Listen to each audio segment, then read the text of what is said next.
আঞ্চলিক আবহাওয়া কেন্দ্র কলকাতার দৈনিক আবহাওয়া আপডেট ভিডিওতে আপনাকে স্বাগত। গতকাল সর্বোচ্চ তাপমাত্রা ছিল দক্ষিণবঙ্গে কলাইকুণ্ডায় ৩৮ ডিগ্রি সেলসিয়াস, উত্তরবঙ্গে মালদায় ৩৫.৯ ডিগ্রি সেলসিয়াস। উত্তরবঙ্গের এক বা দুইটি স্থানে অতি হালকা থেকে হালকা বৃষ্টিপাত হয়েছে। রাজ্যের বাকি অংশে প্রধানত শুষ্ক আবহাওয়া বিরাজ করেছে। রাজ্যের প্রধান বৃষ্টিপাতের পরিমাণ প্রদর্শিত হল। পূর্ব পশ্চিম নিম্নচাপ অক্ষরেখাটি বর্তমানে উত্তর পূর্ব উত্তরপ্রদেশ থেকে মণিপুর পর্যন্ত বিস্তৃত, যা উত্তর পূর্ব বিহারের উপর অবস্থানরত ঘূর্ণাবর্ত গাঙ্গেয় পশ্চিমবঙ্গের উত্তরাংশ এবং বাংলাদেশ অতিক্রম করে গড় সমুদ্রপৃষ্ঠ থেকে প্রায় 0.9 কিমি উচ্চতায় অবস্থান করছে। নিম্ন স্তরের বায়ুমণ্ডলে প্রধানত শুষ্ক পশ্চিমী থেকে উত্তর পশ্চিমী বায়ু প্রবাহিত হওয়ার সম্ভাবনা রয়েছে এবং এর ফলে 14 এপ্রিল থেকে দক্ষিণবঙ্গের কিছু জেলায় গরম ও আর্দ্র আবহাওয়া বিরাজ করার সম্ভাবনা খুবই বেশি।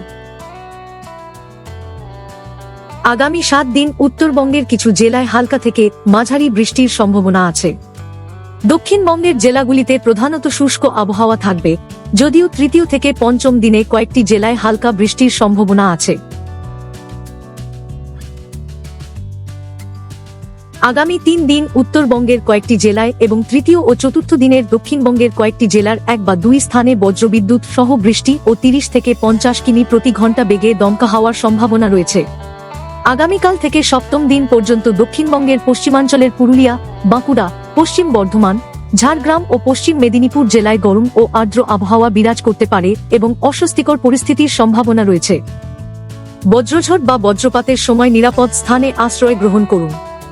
গাছ, বৈদ্যুতিক খুঁটি, দুর্বল কাঠামোর নিচে আশ্রয় নেবেন না এবং জলাশয়ের সংস্পর্শ এড়িয়ে চলুন। 14 থেকে 19 এপ্রিল সকাল 11টা থেকে বিকেল 4টা পর্যন্ত দীর্ঘ সময় বাইরে অবস্থান ও কাজ করা এড়িয়ে চলুন। শরীরে জলের ঘাটতি এড়াতে তৃষ্ণা না পেলেও পর্যাপ্ত পরিমাণে জল পান করুন। আগামী 3 দিনে পশ্চিমবঙ্গের জেলাগুলিতে দিনের তাপমাত্রা ধীরে ধীরে 2 থেকে 3 ডিগ্রি সেলসিয়াস বৃদ্ধি পেতে পারে এবং তার পরবর্তী 4 দিনে তাপমাত্রায় তেমন কোনো বড় পরিবর্তনের সম্ভাবনা নেই। আবহাওয়া সম্পর্কিত আরও আপডেটের জন্য আমাদের অফিসিয়াল ওয়েবসাইটটি অনুসরণ করুন।